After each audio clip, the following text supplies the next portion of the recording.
Good evening. I'm truly honored to speak before you tonight and ask for your endorsement for the sheriff's election. The members of the Deputy Sheriff's Association work hard every day to serve the public, and right now we are at a crossroads for our department and it's time for a change. The members of the DSA will have to choose to continue the path our leadership and department has taken for the last several years, or endorse me, and we will work together to improve morale, working conditions, and service to the community. I've decided to run because I am at a time in my 28-year career where I have obtained enough experience and have worked with the Board of Supervisors, community groups, other departments both within the county family and out, that I can make a positive change. Additionally, I have worked with the majority of you at various levels through the years and know I can depend on you. Although I do not have all the answers to the numerous challenges our department faces, I know that if we all work together, we can solve them. Years ago, when I was on the DSA Board of Directors and as the DSA President, I fought hard to improve our contract and negotiate the best contract we could get with the county. During that time, I helped negotiate 3 at 50, eliminate the 2-tier retirement system, lower healthcare costs, and obtain several raises. During this time, I was able to develop a positive relationship with several of the Board of Supervisors. Since being promoted to lieutenant over 10 years ago, I have been on the Board of Directors for the Sheriff's Managers Association, where I continue to fight for better wages and benefits for our members. One of the issues I have always thought about is that the department head should be more involved with negotiations and advocate for the association. As sheriff, I will advocate for both the DSA and the SMA on issues. This will not only make the DSA stronger, but the department stronger. As sheriff, my primary goal will be to improve morale and conditions within the department. I will be doing this by addressing several areas. One area I will be addressing are the needs of the DSA. Like I said earlier, we will work together to solve our challenges.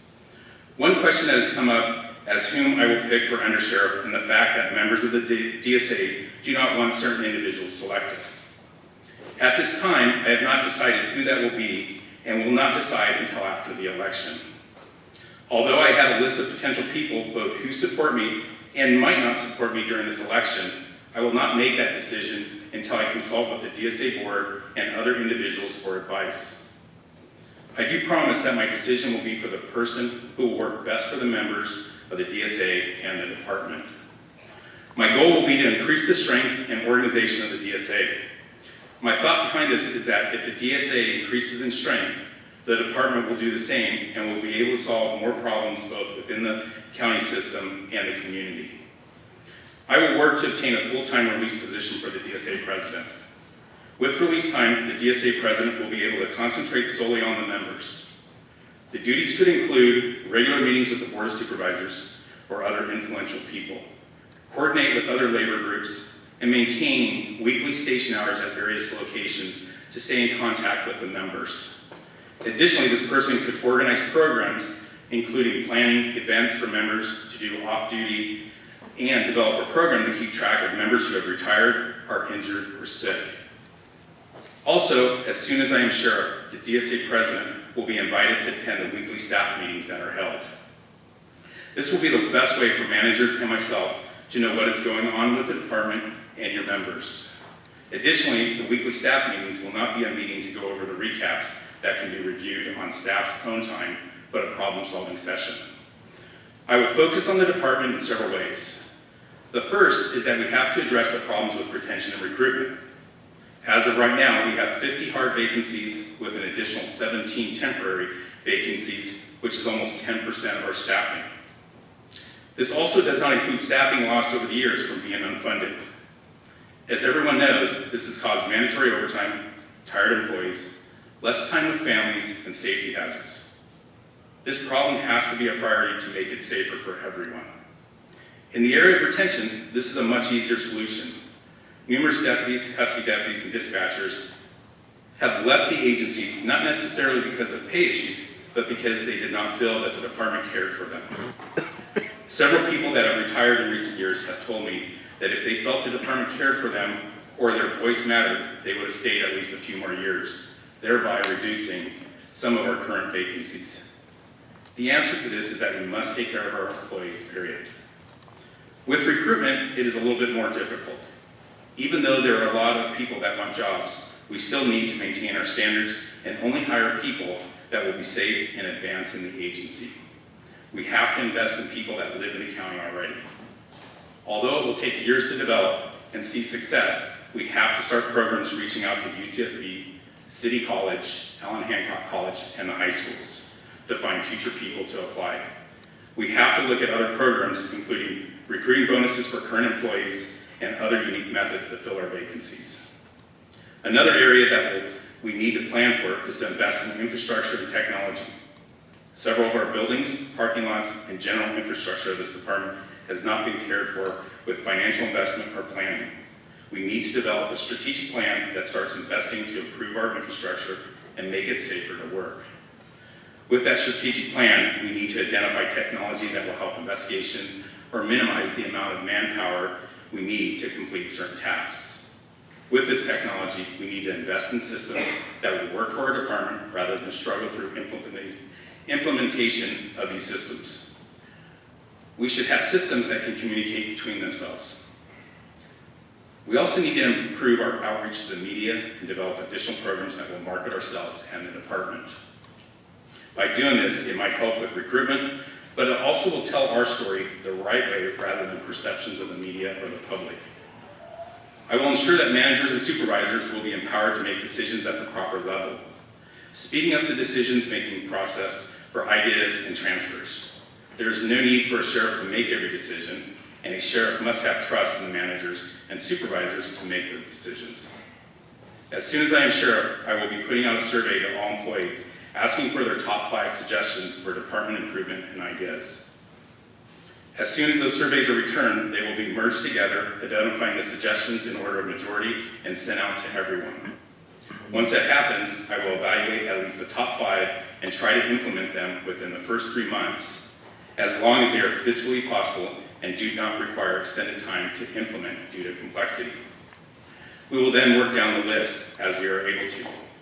Additionally, a survey will go out every year after that for input from everyone. In the area of custody operations, there are several things we can start working on that will improve conditions. Unfortunately, in an effort concentrating on the funding and construction of the new North County Jail, the sheriff has ignored the main jail and its operations. Mandatory overtime has been there for around a decade or more, and we need it to stop. This is unsafe and not the solution to our problems. We must continue to address the overcrowding issue and enhance electronic monitoring with the proper compliance checks using ASB and the compliance response team working together. Once we put someone on electronic monitoring, we must manage them and ensure compliance. We must invest in repairing the main jail as part of the infrastructure plan. We must do better to prevent inmate assaults on custody deputies. One area that the department has ignored for years is training for custody deputies. We should not put new custody deputies in the jail without training them first. This is dangerous to staff, inmates, and it does not make sense with liability. We need to enhance the training program, which will make it safer and more efficient in the jail. As sheriff, I will take input from all custody staff to improve the operations in the jail, including the North County Jail. Just like in the jail, we have to address staffing issues in dispatch. Enhancing retention and recruitment will help, but we also need to look at the system in dispatch and the management operations there.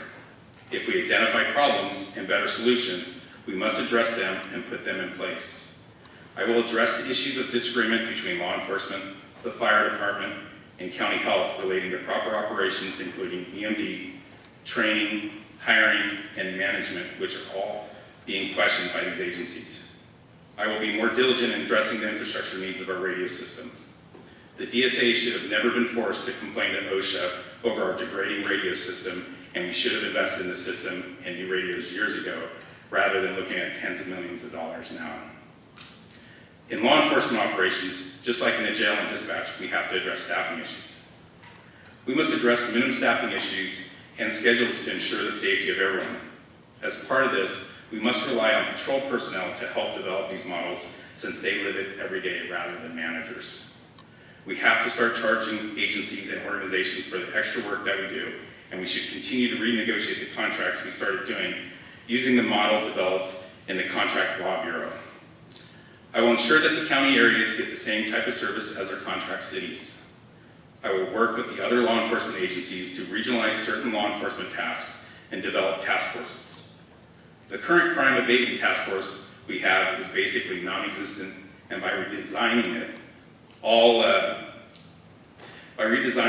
agencies will benefit with the force multiplier and being able to share the cost of operations. The last issue I want to talk about that I will strongly work to improve are relationships.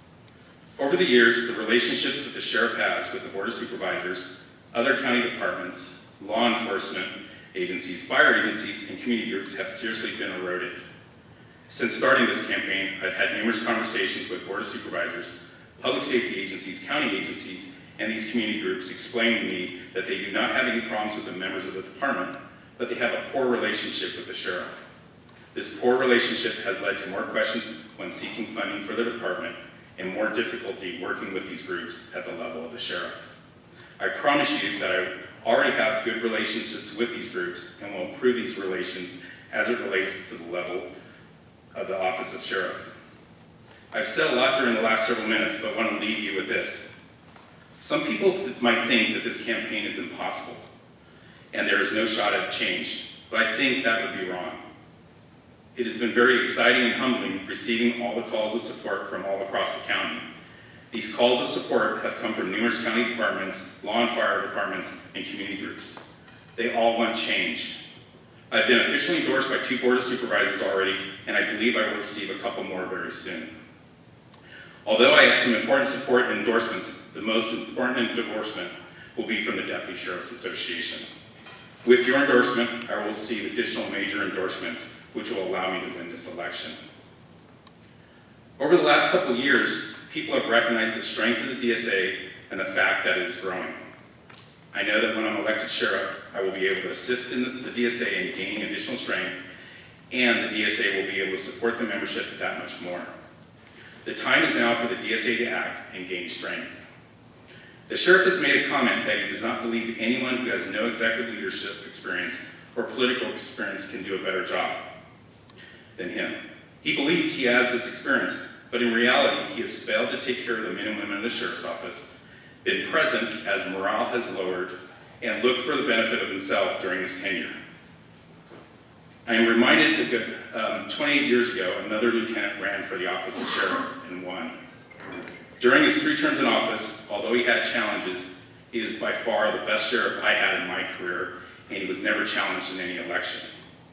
I hope the members of the Deputy Sheriff's Association vote to get involved in this election and endorse me for sheriff. Thank you.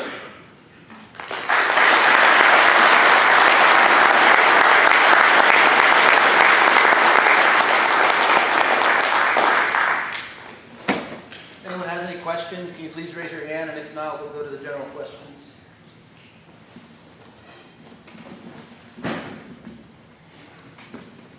Assuming you win the sheriff's position and they're in charge of the entire agency, are you going to leave the custody career path intact, meaning custody chief and the 2 commanders? Yes, that's an important career track, and we already have it established.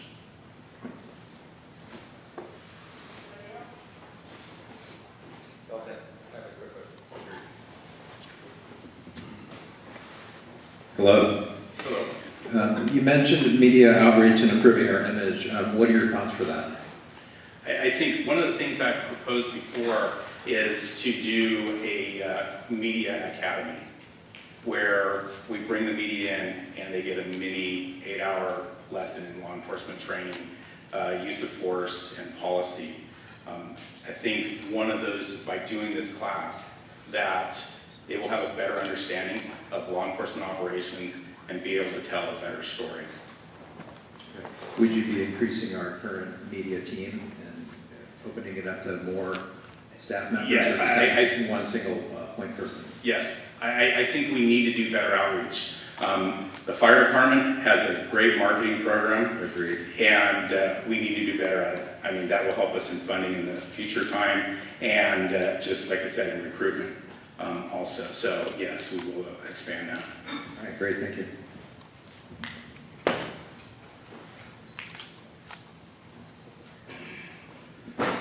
How are you gonna seek funding for the multi-regional or multi-jurisdictional task force?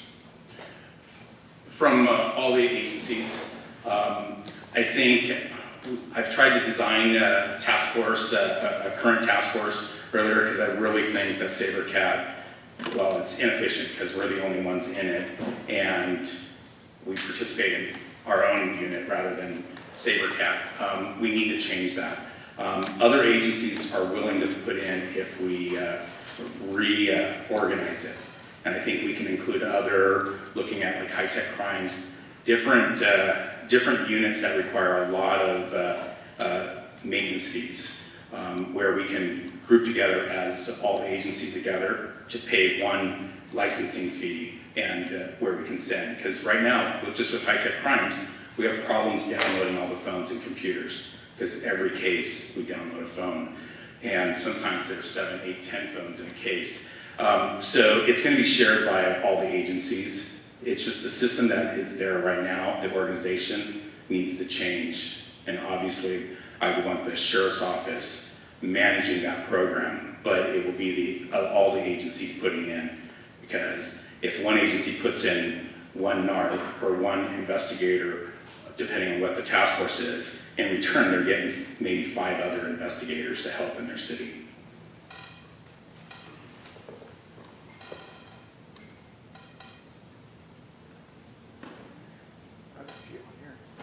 Thank you. Oh, we've got a couple, we need the microphone.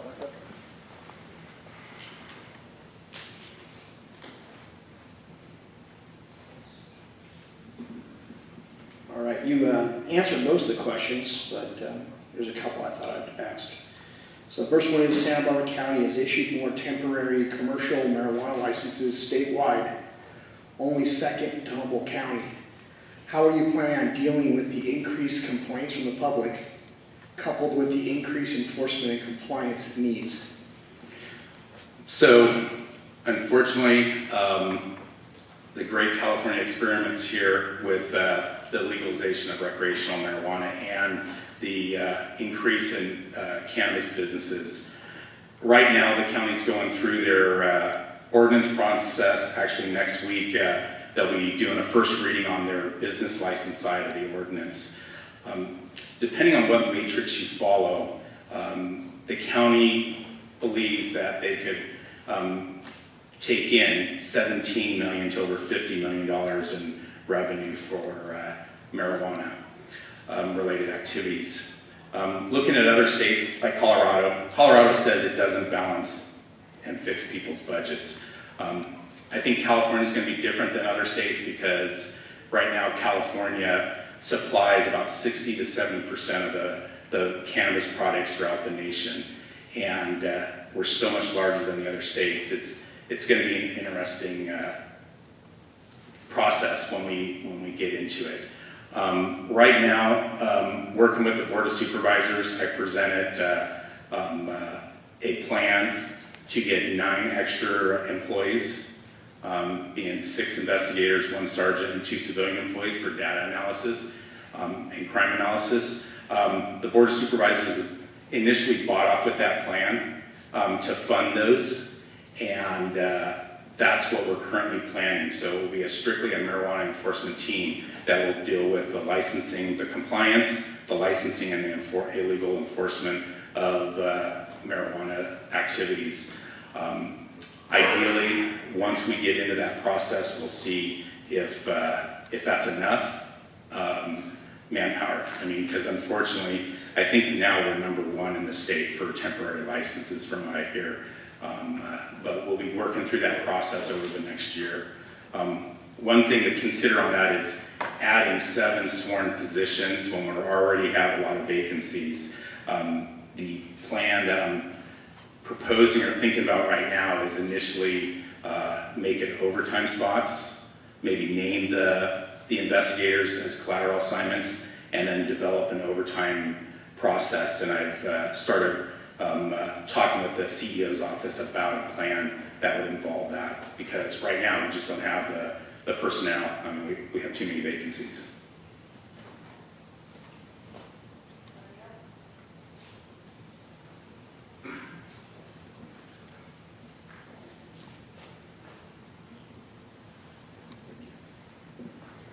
Thanks for putting yourself out there today. Hey, thanks. And you won't reconsider the undersheriff question? No, I really have not decided. I mean, obviously, it's going to be very important to include the DSA.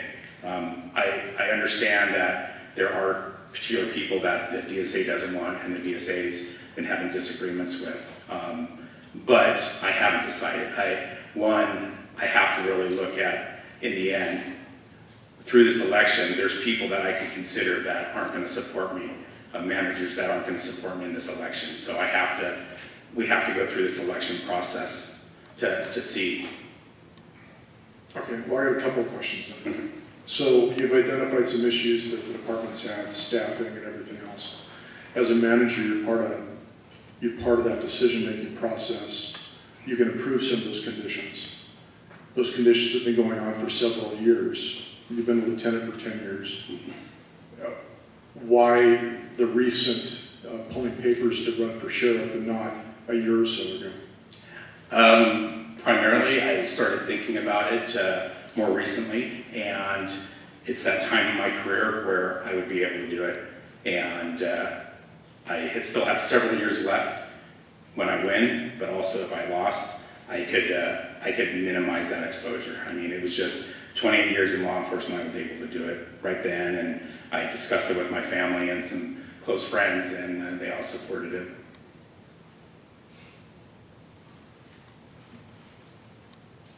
Do you have any more on that? For any more on that? We're going to be asking the other candidates as well. I would honestly, if you have some questions, get up here. Don't be afraid to ask it. All right, perfect. Good evening. There's a perception on the custody side that you don't care for the custody division as a whole. Can you address that at some? Sure. If there's that perception, I completely apologize that. The primary contact that I've had with custody or with all the custody employees is through training, and my goal was always to try to promote or put on the best training possible and make sure people learned. I strongly believe that it's a career track. I've never worked in the facility, so I also don't have as much knowledge about it, but I do realize it's a career track, and I'm going to promote that career track. But I do feel it's important to make sure that everyone's trained to make it a safe facility. And that's, through the years, that's all I've wanted to do, is try to promote a safe facility and promote the best training possible for the custody staff. But I'd be more than happy to talk to anyone that has questions about that or my loyalties to the custody staff and anything else that someone would want to talk to me about. Thank you.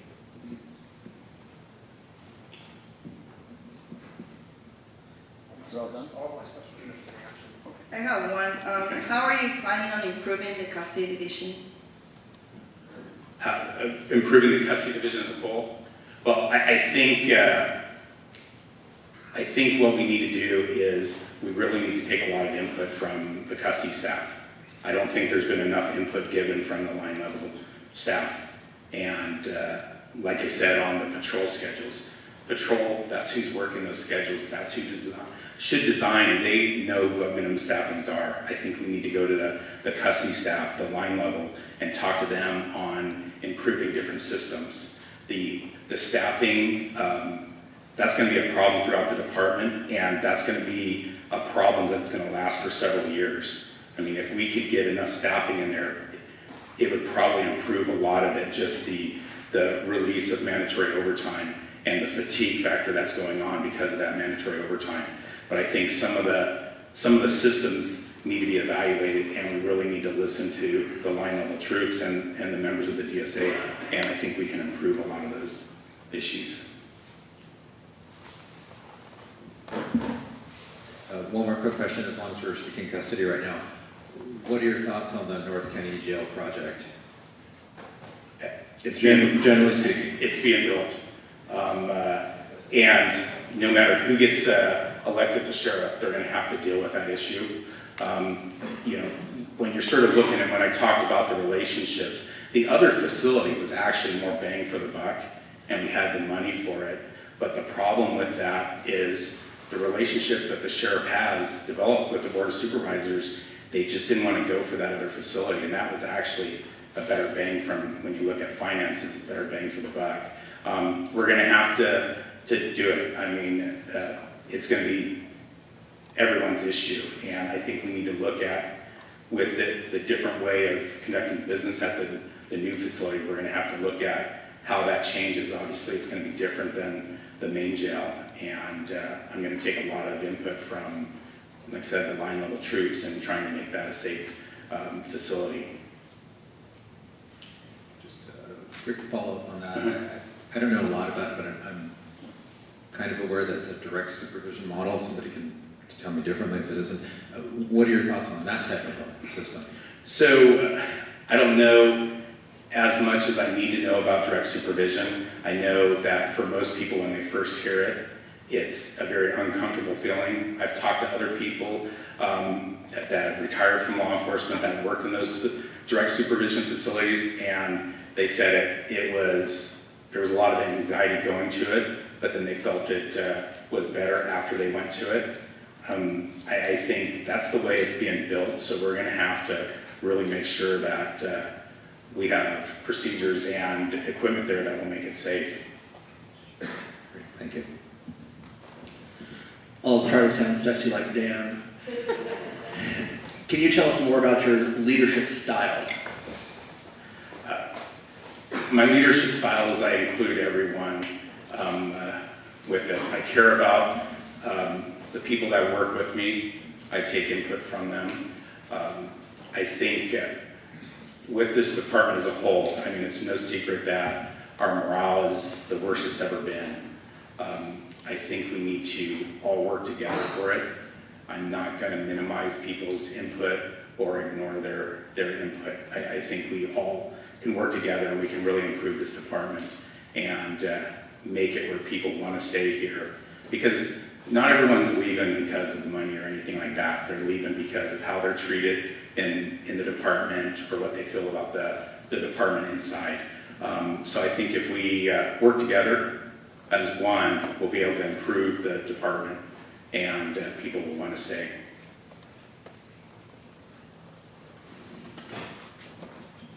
Hello. Obviously, as many of you know, I came up from the custody setting and I progressed through the department and came into the law enforcement side and progressed in naturally through investigations and SET and whatnot. You were a fundamental role during the training process of that, and I do appreciate that. And what I'm asking is, going back towards the custody side and training and the overall progression of the department in retention of staff as well as custody side and patrol side. You've touched on it, but what is your overall goal in retention for individuals to go to a different department or stay with ours? Well, like I said, I think one of the reasons why people have left the department is because they don't feel good about their department or the way they've been treated. I think all of us can change that.